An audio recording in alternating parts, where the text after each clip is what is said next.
আমার ভিডিওটা হয়তো এন্টারটেনমেন্ট না, কিন্তু কিছু বাস্তব কথা আমি তুলে ধরার চেষ্টা করছি। প্লিজ সবাই ভিডিওটা দেখবেন। আমাদের সমাজে কিছু মানুষ আছে যারা নিজেদের দৃষ্টিভঙ্গি পাল্টাতে পারে না। যতই শিক্ষিত হোক না কেন, তারা আসলে সুশিক্ষিতই হতে পারে নাই। আমাদের সমাজে একটা সিনিয়র ছেলে, 37-40 বছরের একটা ছেলে একটা 15 বছরের মেয়েকে বিয়ে করতে পারবে, তার কোনো সমস্যা নেই। যখন সেই ছেলেটা মারা যাবে, তখন লোকে মেয়েটাকে কথা শোনাবে, বলবে দেখো স্বামী মারা গেছে, বউটা এখনো জোয়ান, এখনো রূপে, এই সেই, কই মাছের জীবন। আরে বাবা, এটা কি ভেবে দেখছেন? একটা ছেলে যখন 37 বছরে একটা 15 বছরের মেয়েকে বিয়ে করে, তাহলে সে আগে মারা যাবে নাকি ওই মেয়েটা আগে মারা যাবে? না, আপনারা কথা শোনাবেন কাকে? ওই মেয়েটাকে। কিন্তু যখন একটা 15 বছরের মেয়ের জীবনে কোনো একটা অ্যাক্সিডেন্ট হয়, স্বামী মারা গেল, কিবা ডিভোর্স হইল, তখন তাকে আর বিয়ে যদি করতে চায়, তখন তাকে কত কথা শোনাবেন। আবার তার মধ্যে কিন্তু অনেক বাদ বিচার আছে।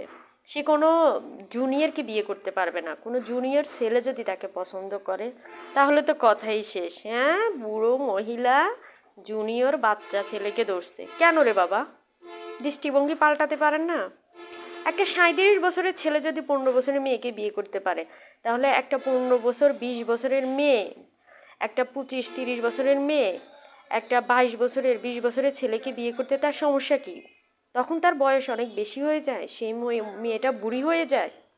কবে পাল্টাবেন আপনাদের এই দৃষ্টিভঙ্গি? আমাদের সমাজে মেয়েরাই মেয়েদের বড় শত্রু, কারণ পুরুষের চেয়ে মেয়েরা বেশি সমালোচনা করে। কখনো কি ভেবে দেখছেন, একটা মেয়ের স্বামী ছেড়ে যাক কিংবা মারা যাক, ওই মেয়েটা কত একাকিত্ব বোধ করে, ওই মেয়েটা সমাজে চলতে গেলে কত কিছুর সম্মুখীন হতে হয়। আঙ্গুল তো তুলেন, ও ডিভোর্সই একদম নষ্ট। কখনো কি ভেবে দেখছেন ডিভোর্সটা কেন হয়েছে, কতটা? হ্যাঁ, আমাদের সমাজে কিছু কিছু মেয়েরা আছে আনন্দ করে করেও ডিভোর্স দেয়, তো সবাই তো এক নয়। সবাইকে কেন ওই একজনের জন্য খারাপ বলবেন? খারাপ বলার কোনো রাইট আছে আপনাদের কাছে? আগে দেখবেন ওই মেয়েটা কেন ডিভোর্স দিছে তার হাজব্যান্ডকে, কি সমস্যা ছিল, সেগুলো বিবেচনা করে তার পাশে দাঁড়ান। কিন্তু না, কখনোই সেই পাশে দাঁড়াবেন না। কারণ সে তো মেয়ে, তাকে তো আপনাদের কথা শোনাতে হবে, তাকে তো অসম্মান করতে হবে। দৃষ্টিভঙ্গি পাল্টান, বেরিয়ে আসেন। জুনিয়র সিনিয়র জীবনে বড় কথা না, বড় কথা হলো মনের সাথে মনের মিল। কে কাকে কতটা সম্মান করতে পারতেছে, কে কাকে নিয়ে সুখী হতে পারতেছে। দৃষ্টিভঙ্গি পাল্টান। আমাদের হজরত মোহাম্মদ সাল্লাল্লাহু আলাইহি সাল্লামের দোহাই দিয়ে অনেক মুসলমান ছেলেরা কি করে, নবীজি 4টা বিয়ে বলছে, 4টা বিয়ে বলছে, 4টা বিয়ে করতে হবে। এ কথা কি কখনো ভেবে দেখছেন নবীজি 4টা বিয়ে কেন করছেন? নবীজি আমাদের বিবি খাদিজাতুল কুবরাকে, 45 বছরের একটা 25 বছরের যুবক একটা 45 বছরের নারীকে বিয়ে করছে, কতটা সম্মান দিছে, পারবেন সে সম্মান দিতে? তখন তো বলবেন বুড়ো মেয়ে, বুড়ি হয়ে গেছে। আয়সা রাদিয়াল্লাহুকে বিয়ে করছেন, কত একটা বাচ্চা মেয়েকে, কেন বিয়ে করছে সেটা জানেন? মারিয়ামকে বিয়ে করছে, কেন বিয়ে করছে জানেন? উনি একজন খ্রিস্টান ধর্মের ছিলেন, তাকে মুসলিম করে বিয়ে করছেন। কেন সেই সম্মানটা দিছেন? আগে নবীজির জীবনী পড়বেন, তারপর নবীজির দোহাই দিবেন। নবীজি যেই 4টা বিয়ে করছে, সেই 4টা বিয়ের পুরো ঘটনাটা জানেন, ঠিক সেভাবে সেভাবে বিয়ে করে নিজেদেরকে অরিজিনাল মুসলিম বলেন, নিজেদেরকে মানুষ মনে করেন। একটা মেয়েকে মেয়ে বলে তুচ্ছ তাচ্ছিল্য করছেন। সেই মেয়েটা ডিভোর্সি হলে তাকে বিয়ে করতে হবে কাকে? বুড়ো, বুড়ো বুড়ো বেটাদের, যে বেটাদের 4-5টা ছেলে বিয়ে করাইছে তাদের। কারণ সেই পুরুষের বুড়োকালে আবার একটু খেজমতের প্রয়োজন।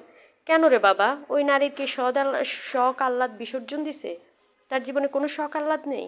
সে ডিভোর্সি, সে তার হাজব্যান্ড মারা গেছে, তাই বলে তাকে একটা বুড়ো বেটাকে বিয়ে করে জীবন কাটাতে হবে কেন? দৃষ্টিভঙ্গি পাল্টান, প্লিজ দৃষ্টিভঙ্গি পাল্টান। অন্যকে ক্লেম করার আগে ওই জায়গায় নিজেকে বসিয়ে চিন্তা করেন, আপনি হলে কি করতেন? মেয়েদের পাশে দাঁড়ান। পুরুষ মানুষকে 4টা বিয়ে করলো, তাদের বউ চলে গেল, তাদের জন্য কচি মেয়ে দেখে নিয়ে চলে আসেন, কারণ সে পুরুষ, সে 4টা না 1000টা বিয়ে করতে পারবে। তাহলে একটা মেয়ে পারবে না কেন? কি অন্যায়? সে মেয়ে, কেন তাকে এত নিচে নামাচ্ছেন? তাকে সম্মান করেন।